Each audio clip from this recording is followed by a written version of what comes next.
Há batalhas que decidem territórios. Há batalhas que decidem guerras. E há batalhas que decidem o quanto um ser humano é capaz de suportar antes de deixar de ser humano. Iwo Jima pertence a esse último tipo. Uma ilha minúscula no meio do Pacífico. Apenas 20 km² de rocha vulcânica, enxofre, cinzas e areia negra. Um lugar sem valor aparente para quem olha um mapa pela primeira vez. Nenhuma grande cidade. Nenhum porto importante. Nenhuma população civil significativa.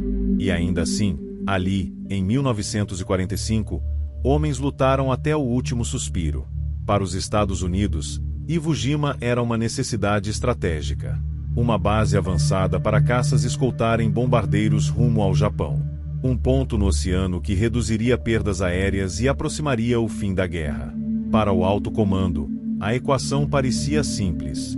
Mas para quem pisaria naquela ilha, ela seria tudo, menos simples. Quando os primeiros fuzileiros navais desembarcaram em Iwo Jima, em fevereiro de 1945, não encontraram o que esperavam. Não houve resistência imediata. Não houve tiros vindos da praia. Não houve contra-ataques visíveis. Houve silêncio. Um silêncio pesado, estranho, quase antinatural. A areia negra afundava sob os pés. Não havia onde se esconder. Nenhuma vegetação. Nenhuma cobertura. Cada passo parecia um erro. E mesmo assim, os homens avançavam, carregando equipamentos, armas e uma sensação crescente de que algo estava profundamente errado. Eles estavam certos. Iwo Jima não seria defendida como outras ilhas do Pacífico haviam sido. Não haveria cargas suicidas em massa logo no início. Não haveria tentativas desesperadas de empurrar os americanos de volta ao mar. O comandante japonês havia feito uma escolha diferente. Uma escolha mortal. Em vez de defender a praia, os japoneses haviam transformado a ilha inteira em uma armadilha. Quilômetros de túneis escavados na rocha vulcânica. Bunkers invisíveis. Metralhadoras ocultas. Canhões enterrados. Posicionamentos interligados, pensados para sobreviver a bombardeios e reaparecer quando o inimigo acreditasse estar seguro. Iwo Jima não seria conquistada rapidamente. Ela seria consumida. Cada metro avançado custaria vidas. Cada colina seria um inferno. Cada túnel esconderia um inimigo que não pretendia sobreviver. Porque para os defensores japoneses, aquela batalha não era sobre vitória. Era sobre matar o máximo possível antes de morrer. Não havia planos de retirada. Não havia rendição prevista. Não havia esperança de resgate. A ordem era clara: lutar até o fim. E para os americanos, a realidade logo se tornaria insuportável. O fogo vinha de todos os lados. De lugares que não apareciam em mapas. De posições que pareciam ressurgir depois de destruídas. Um inimigo que não corria, não gritava, não avançava em massa. Ele apenas esperava. E atirava. Iwo Jima se transformaria em uma batalha de desgaste absoluto. Um confronto corpo a corpo travado em túneis, crateras e encostas vulcânicas. Um lugar onde a noite não trazia descanso, apenas ataques silenciosos. Onde o cheiro de enxofre se misturava ao de pólvora e corpos em decomposição. Em pouco mais de um mês, aquela pequena ilha custaria dezenas de milhares de vidas. Mais de 6.000 americanos mortos. Quase toda a guarnição japonesa exterminada. Pouquíssimos sobreviventes. Nenhum vencedor real. E ainda assim, uma única imagem sairia dali para o mundo inteiro. Uma fotografia que se tornaria símbolo de coragem, sacrifício e vitória. Mas que esconderia uma verdade mais sombria. Por trás daquele instante congelado, havia uma batalha que não glorificava ninguém. Iwo Jima não foi apenas uma vitória americana. Foi um aviso. Um aviso do que aguardava qualquer um que tentasse invadir o Japão continental. Um aviso do custo humano que ainda estava por vir. Um aviso de que a guerra no Pacífico havia ultrapassado todos os limites imagináveis.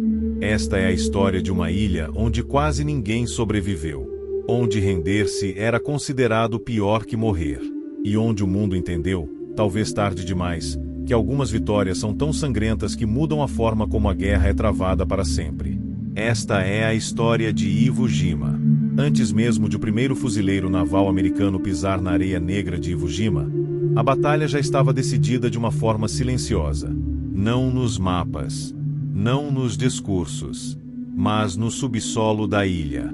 Iwo Jima havia sido escolhida pelos japoneses não porque pudesse ser defendida indefinidamente, mas porque poderia custar caro demais ao inimigo.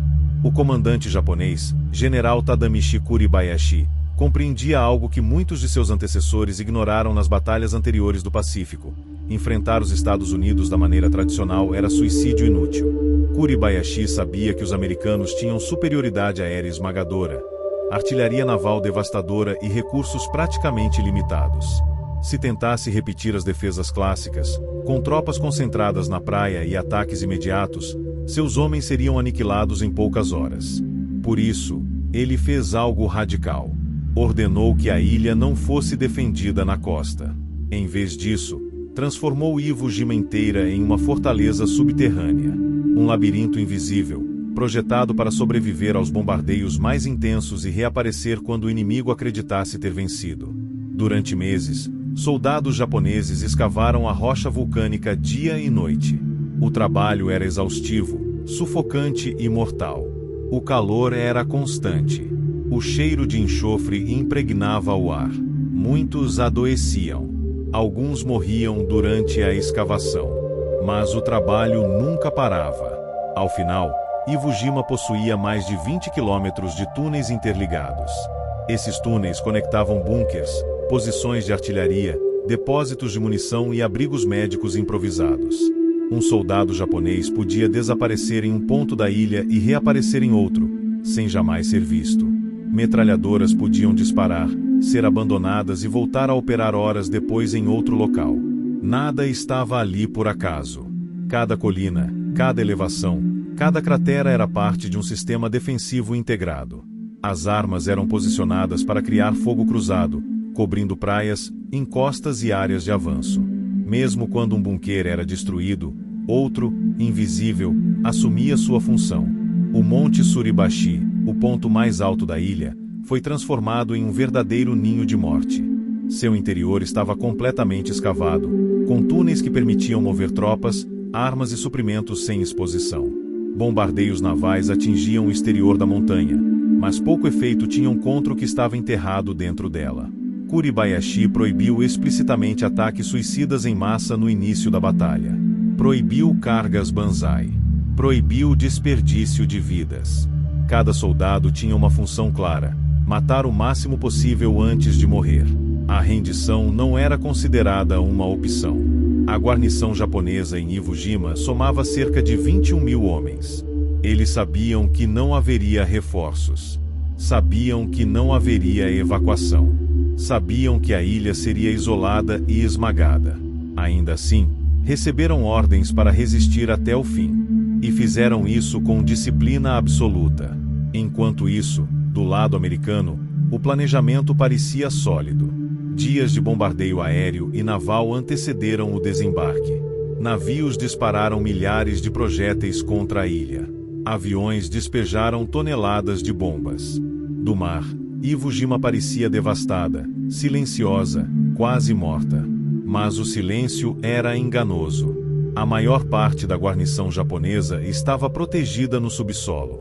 As posições mais importantes haviam sido preservadas. As armas estavam intactas. Os túneis permaneciam funcionais. Quando o bombardeio cessou, os japoneses simplesmente esperaram. Esperaram que os americanos desembarcassem. Esperaram que se acumulassem na praia. Esperaram que avançassem sem cobertura. E só então, quando o inimigo estava mais vulnerável, abriram fogo. Esse plano transformaria Iwo Jima em uma batalha diferente de tudo o que os americanos haviam enfrentado até então. Não haveria avanço rápido. Não haveria linha de frente clara. Não haveria descanso. A ilha não seria conquistada. Ela teria de ser escavada à força, metro por metro, túnel por túnel. E os fuzileiros navais ainda não sabiam disso. Eles só aprenderiam quando já fosse tarde demais. Quando os primeiros disparos japoneses finalmente romperam o silêncio de Iwo Jima, os fuzileiros navais americanos compreenderam instantaneamente que algo estava errado. O fogo não vinha de uma linha clara. Não vinha de um ponto único. Ele surgia de todos os lados, de lugares invisíveis, de aberturas quase imperceptíveis na rocha vulcânica. A praia, que minutos antes parecia segura, transformou-se em uma armadilha aberta. A areia negra não oferecia cobertura. Cavava-se, mas ela desmoronava. Crateras abertas por bombas se tornavam túmulos improvisados. Cada avanço expunha homens a tiros cruzados vindos de posições que não apareciam nos mapas. Metralhadoras disparavam, silenciavam e voltavam a disparar em outro ponto, criando a sensação de que o inimigo era infinito. Não havia linha de frente. Havia apenas zonas de morte. Os japoneses raramente atacavam em massa. Eles observavam, esperavam, deixavam que os americanos avançassem e então abriam fogo a curta distância. À noite, saíam dos túneis para atacar posições isoladas, cortar gargantas, lançar granadas e desaparecer novamente na escuridão. Dormir tornava-se impossível. Cada colina conquistada revelava outra logo adiante. Cada posição limpa voltava a disparar horas depois. Os túneis permitiam que os defensores reaparecessem onde menos se esperava. A guerra em Iwo Jima era travada tanto contra homens quanto contra o próprio terreno. O Monte Suribachi tornou-se o símbolo dessa resistência. Embora isolado no extremo sul da ilha, ele dominava visualmente a praia e servia como ponto de observação e tiro. Durante dias, fuzileiros navais tentaram avançar por suas encostas sob fogo constante. Bombardeios atingiam o exterior da montanha, mas os japoneses permaneciam protegidos em seu interior escavado. Quando finalmente os americanos alcançaram o topo e içaram a bandeira, o momento foi registrado por uma fotografia que daria a volta ao mundo. Para quem via aquela imagem, parecia que a batalha estava praticamente vencida. Mas a verdade era outra. O Suribachi havia caído, mas a ilha não. A maior parte da guarnição japonesa ainda resistia no norte de Iwo Jima, em um labirinto de colinas, túneis e posições fortificadas. Ali, o combate tornou-se ainda mais brutal. Avançar significava usar lança-chamas, explosivos e combate corpo a corpo dentro de passagens estreitas, onde não havia espaço para erro. O desgaste psicológico era absoluto. Homens começavam a perder a noção do tempo. Dias se confundiam. O cheiro constante de enxofre, pólvora e corpos em decomposição impregnava tudo. Muitos soldados lutavam com ferimentos não tratados, desidratação e exaustão extrema. Ainda assim, continuavam avançando, porque recuar não era uma opção. Para os japoneses, a situação era ainda mais desesperadora. Sem suprimentos, sem água suficiente e sem esperança de reforços, muitos continuavam lutando mesmo feridos. Alguns se escondiam nos túneis por dias, atacando apenas quando tinham certeza de causar o máximo de dano possível. Outros escolheram a morte ao invés da captura. A rendição era rara. Em toda a batalha, apenas algumas centenas de soldados japoneses foram capturados vivos. Quase toda a guarnição foi exterminada. Muitos morreram sem jamais serem vistos, enterrados nos túneis que haviam escavado. Após semanas de combate ininterrupto, Iwo Jima foi finalmente declarada segura. Mas essa palavra parecia vazia diante do cenário ao redor. A ilha estava devastada. Não havia ponto que não tivesse sido atingido por bombas ou tiros. Corpos permaneciam espalhados. Túneis ainda escondiam soldados que se recusavam a aceitar o fim. Iwo Jima não foi conquistada em um dia, nem em uma semana. Foi arrancada à força, ao custo de vidas que continuariam a pesar na memória de todos os envolvidos. Ao final, os números chocavam. Mais de 6.800 americanos mortos. Cerca de 19.000 japoneses mortos. Uma das batalhas mais sangrentas da guerra no Pacífico, travada em uma ilha menor que muitas cidades. E ainda assim, mesmo depois de tudo isso, a pergunta permanecia. Se uma ilha tão pequena custou tanto, o que custaria invadir o Japão continental? Essa pergunta ecoaria muito além de Iwo Jima. Ela moldaria decisões futuras. Mudaria o rumo da guerra. e prepararia o terreno para escolhas ainda mais devastadoras. Quando os últimos tiros cessaram em Iwo Jima, não houve sensação de vitória. Não houve celebração real. O que restou foi um silêncio estranho, quase ofensivo, diante do que aquela ilha havia exigido de todos que pisaram nela. Iwo Jima estava oficialmente conquistada. Mas ninguém que participou da batalha sentiu que havia vencido algo. Para os Estados Unidos, a ilha cumpriu seu papel estratégico. Aeródromos foram construídos.